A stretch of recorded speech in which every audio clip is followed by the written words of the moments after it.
No, pues a ustedes, Iván, siempre es un placer.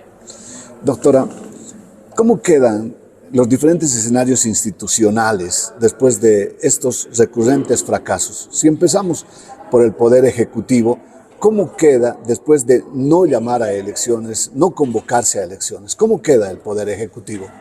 Ahorita yo creo que tiene una responsabilidad, ¿no es cierto? Porque el proyecto de ley de suspensión, entre comillas, o terminación del mandato de los magistrados y magistradas prorrogadas tiene que ser, obviamente, revisado por el presidente Arce, ¿no? Y el presidente Arce va a tener dos caminos. O no dice nada y la posibilidad de promulgación de la ley queda en manos otra vez de la Asamblea Legislativa Plurinacional, o observa el proyecto y remite otra vez a la Asamblea. Creo que ahí tiene dos caminos que va a tener que decidir seguramente en estos días. Sí, pero hasta ahora, ¿cómo queda el Poder Ejecutivo? Yo creo que el Poder Ejecutivo tiene una perspectiva primero de intromisión, ¿no? Porque a través del Ministerio de Justicia ha estado permanentemente hablando, opinando, diciendo que las elecciones judiciales no se van a realizar. Y de hecho sí tiene una responsabilidad, porque debería ser una responsabilidad del órgano ejecutivo, a través de su Ministerio de Justicia, el proveer al país de magistrados y magistradas dotadas de un paraguas constitucional. Porque lo que tenemos hoy, usted sabe perfectamente que es una prórroga sin respaldo constitucional. Ajá. Pero no veo que el órgano ejecutivo tenga intenciones de cooperar para que las elecciones judiciales vayan a buen puerto. ¿Pero queda débil, queda fuerte el Poder Ejecutivo? Es que depende de lo que uno considere debilidad o fortaleza, ¿no? Desde mi perspectiva, un órgano ejecutivo que no tiene un órgano judicial fuerte, estable, es un órgano ejecutivo débil, ¿no es cierto? Pero de repente, desde la perspectiva del poder, el tener magistrados prorrogados que te deban la prórroga es una fortaleza, ¿no? Sí, pero institucionalmente, ¿cómo queda? Para mí, yo siempre lo dije y creo que los juristas independientes lo afirmamos, que aquí hay un tema de fondo que es el que mueve todos los hilos, y es la inhabilitación de Evo Morales para el 2025. Ajá. Entonces, si Evo Morales hoy, con una sentencia extraña, está inhabilitado, aunque yo personalmente pienso que Evo Morales no puede ir a las elecciones, que no puede hacerlo por la opinión consultiva, creo que el órgano ejecutivo va ganando la partida por ahora, ¿no? Porque le interesa mantener a los prorrogados y los autoprorrogados, y el escenario nos parece indicar que eso va a ser para largo. Ajá. Doctora, ¿y cómo queda el Congreso, la Asamblea, ¿no? El Parlamento? ¿Cómo queda? ¿Fuerte, débil en este escenario institucionalmente? Porque las instituciones se han debilitado. ¿Y cómo queda la Asamblea? Yo la veo a la Asamblea en el marco de las elecciones judiciales, una Asamblea débil, muy débil, ¿no? Porque de hecho, en primer lugar, hay una paralización constante del proceso. Después de la sentencia constitucional que denegaba la tutela de la acción popular, la acción que debió tomar la Asamblea a través de sus comisiones competentes en el caso de las elecciones era continuar el procedimiento, porque lo que más nos falta es tiempo. Pero sin embargo se ha enfrascado en una lucha con el Tribunal Constitucional que no sé si va a tener un final prudente, no lo sé. Lo que había que hacer era continuar con las elecciones judiciales en la medida de las posibilidades que se tengan, ¿no? Entonces, la Asamblea yo la veo débil desde esa perspectiva, ¿no? ¿Y el órgano judicial cómo queda? Porque se han autoprorrogado, ¿tendrán la fortaleza como para determinar en casos laborales, en casos penales, en todo lo que les toca? Yo no voy a usar los términos de debilidad o fortaleza. Yo creo que el órgano judicial, especialmente desde la prórroga y autoprórroga, es un órgano judicial totalmente deslegitimado.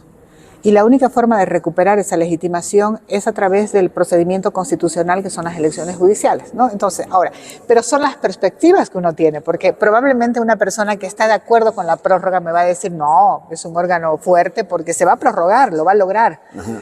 Pero desde mi mirada, es un órgano deslegitimado, nadie cree en el órgano judicial, los propios abogados están cuestionando esa legitimación, y además no se olvida que tienen una espada de Damocles encima. Cualquier rato va a haber una declaración judicial de nulidad. Y una declaración judicial de nulidad no solamente es la declaración de nulidad de los actos en los que ellos incurrieron, sino responsabilidades de tipo penal. Entonces, por un minuto de poder y de mantenerse en el cargo, están arriesgando hasta sus propias libertades, ¿no? Porque una responsabilidad penal termina precisamente en una posibilidad de privación de libertad. Doctora, ¿Se puede reparar todo este daño que llega varios años, ¿no? Después?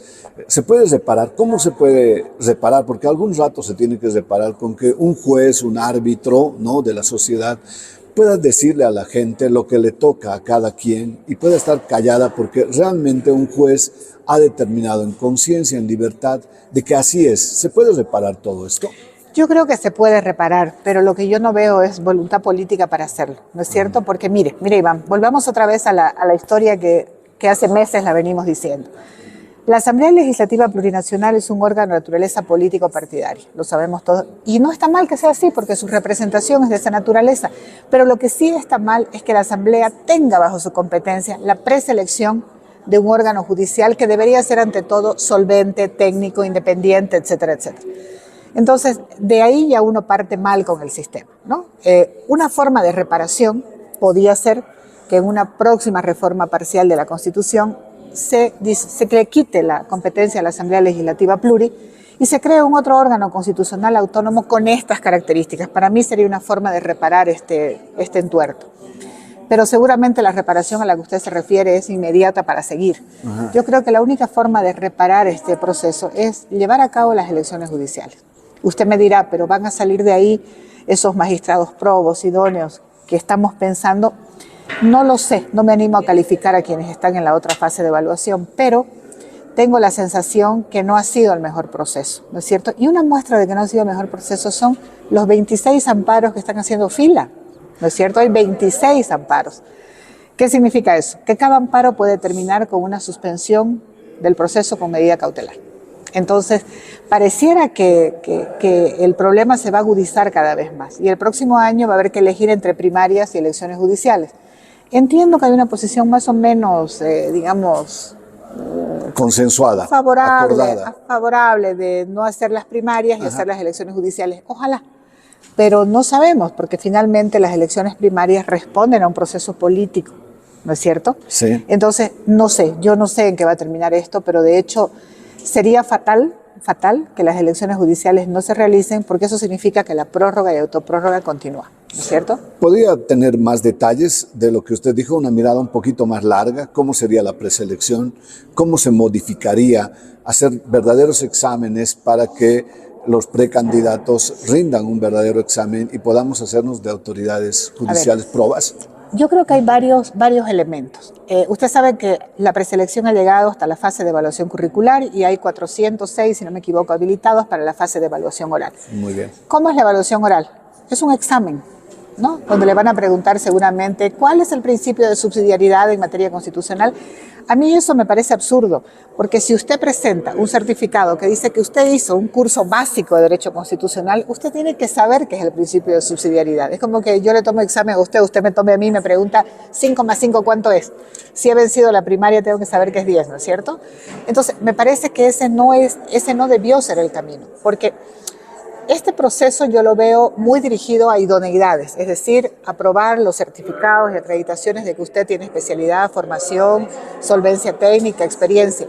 Pero ¿qué hacemos con las probidades? Que es el elemento fundamental para un cargo de esto. ¿Cómo usted mide las probidades? Yo sé que es muy difícil ponerle indicadores a las probidades, porque la probidad tiene que ver con decencia, honestidad, legitimidad, prestigio, y eso es muy difícil medirlo.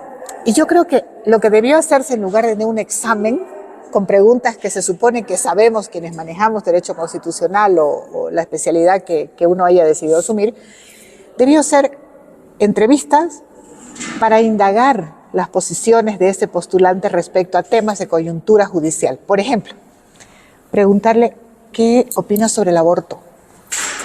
El aborto es un tema que está ahí latente, que cualquier rato va a generar posiciones de tipo judiciales.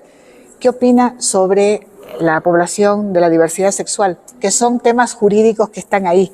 ¿Qué opina sobre, no sé, pues la muerte digna, que es un derecho que ya está surgiendo, la tenemos en Perú, en Colombia, y que cualquier rato llega aquí? ¿Ya? O sea, indagar sobre esos temas de gran contenido jurídico que se necesita saber esa persona cómo podría.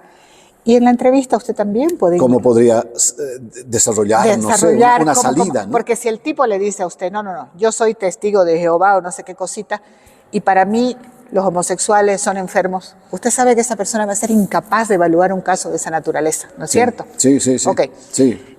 Y lo otro, usted puede indagar sobre posiciones políticas, o sea, sobre eso que nos preocupa tanto de que el magistrado o magistrada, no sé, por ejemplo, preguntarle, ¿qué opina usted sobre la situación de Camacho?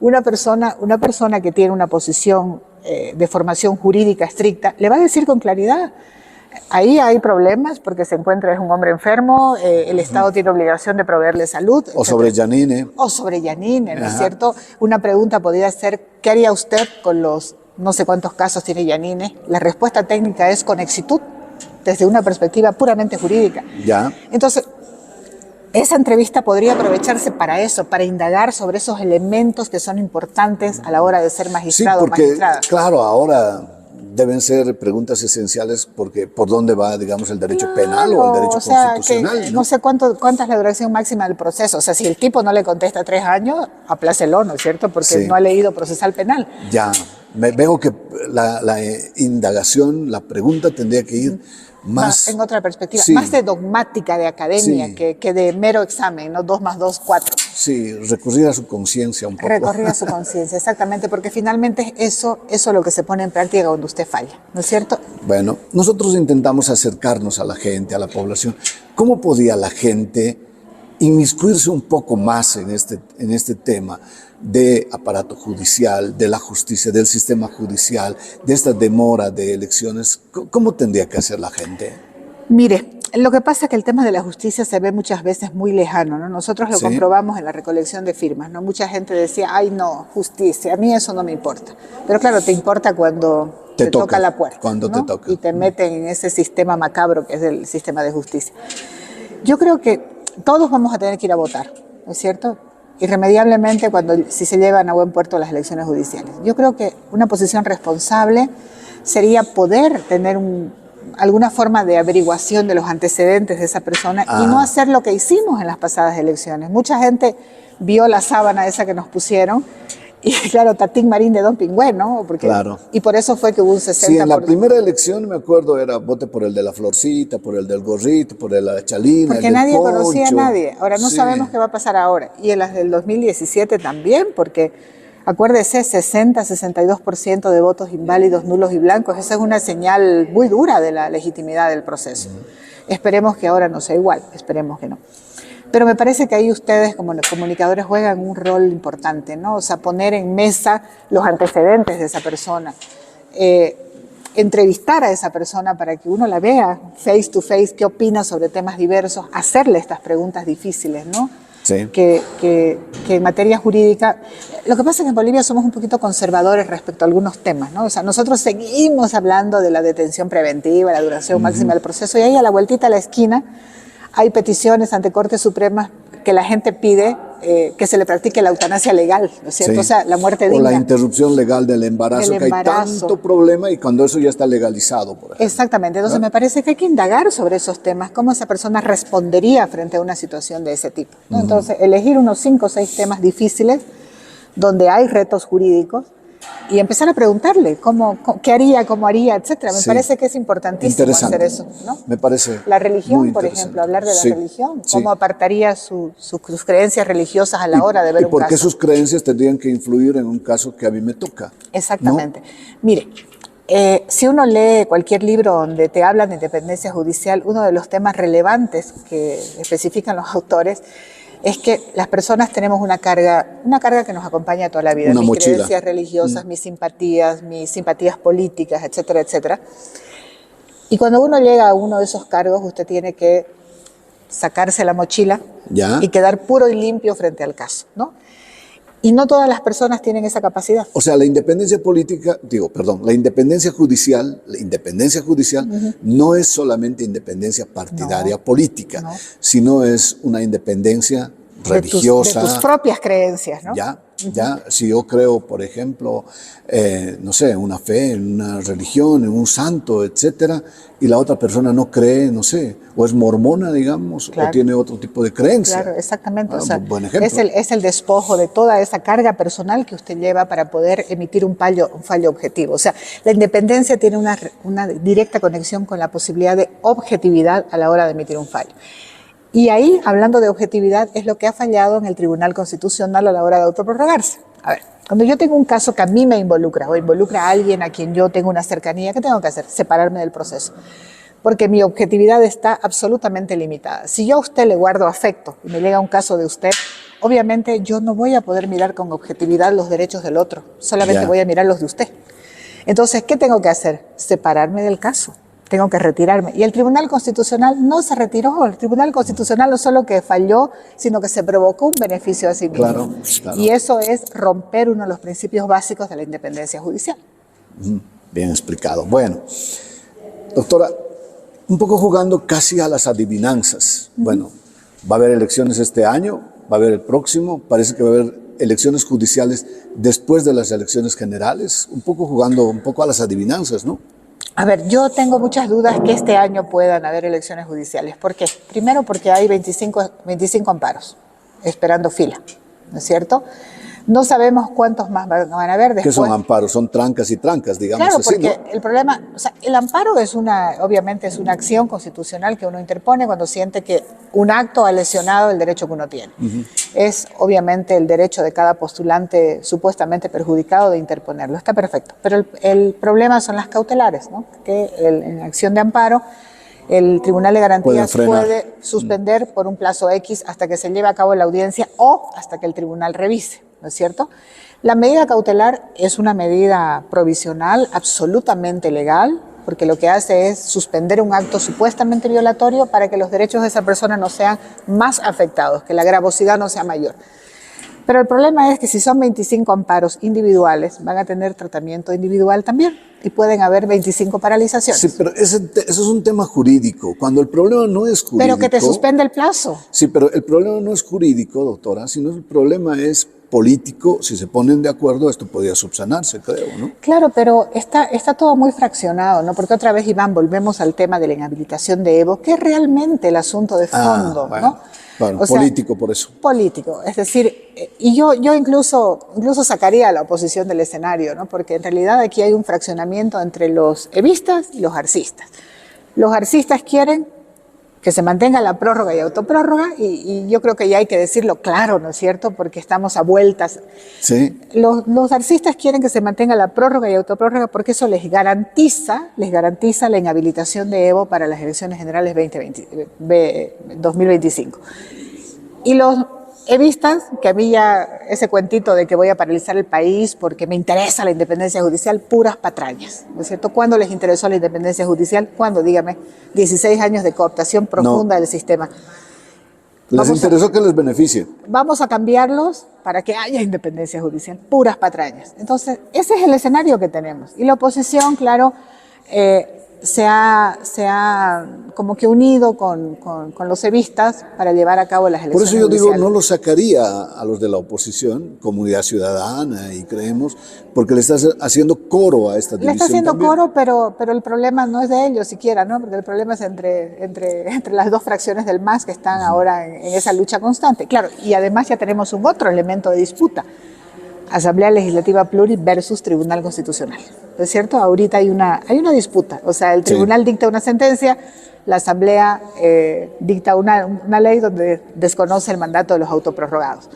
¿No es cierto? Entonces, hay una disputa ahí que seguramente va a ir subiendo de tono, va a ser mucho mayor. Entonces, yo sinceramente creo que es muy difícil que este año se realicen las elecciones judiciales. Y entiendo que por otro lado está el cronograma del Tribunal Supremo Electoral que ya nos está diciendo ya es difícil hacerlo. Uy, no, y las elecciones primarias habrá que ver si se toma la decisión de suspenderlas para que el otro proceso se incluya en lugar de las primarias, no lo sé. Ojalá pueda ser así. Si ese no fuera el caso, las vamos a tener el 2026. Eso significa 24, 25 y parte del 26 con magistrados y magistradas prorrogadas, ¿no? Su mensaje final, doctora, agradeciéndole siempre su gentileza de hablar con nosotros aquí en Sucre, un ratito por aquí, y le agradezco mucho. No, pues a usted, Iván, yo creo que el mensaje final es que tiene dos contenidos. Uno, que ojalá que hayan esos acuerdos políticos, aunque a mí me deja siempre un sabor muy feo cuando digo el tema judicial sujeto a acuerdos políticos. Yo preferiría que no haya nada de eso y que sea un órgano constitucional autónomo el que lleve a cabo esto, ¿no? Pero bueno, hay que ajustarse a lo que uno tiene. Ojalá hayan acuerdos políticos y se lleven a cabo las elecciones judiciales, sea el 24 o sea el 25, pero que se lleven a cabo. Segundo, invocar un poco la dignidad de los magistrados y magistradas autoprorrogados y prorrogados, ¿no? O sea, me imagino que no debe ser nada fácil que en todos los espacios jurídicos, académicos, se les diga, pucha, ustedes son prorrogados, ¿no es cierto? No tienen competencia. Invocar un poco la dignidad de ellos, pues, ¿no? O sea, ¿sabe qué, Iván? Me decían el otro día, ¿qué es peor, el vacío de poder o los prorrogados? Y llegaban a la conclusión que era mejor los prorrogados. Yo difiero ostensiblemente.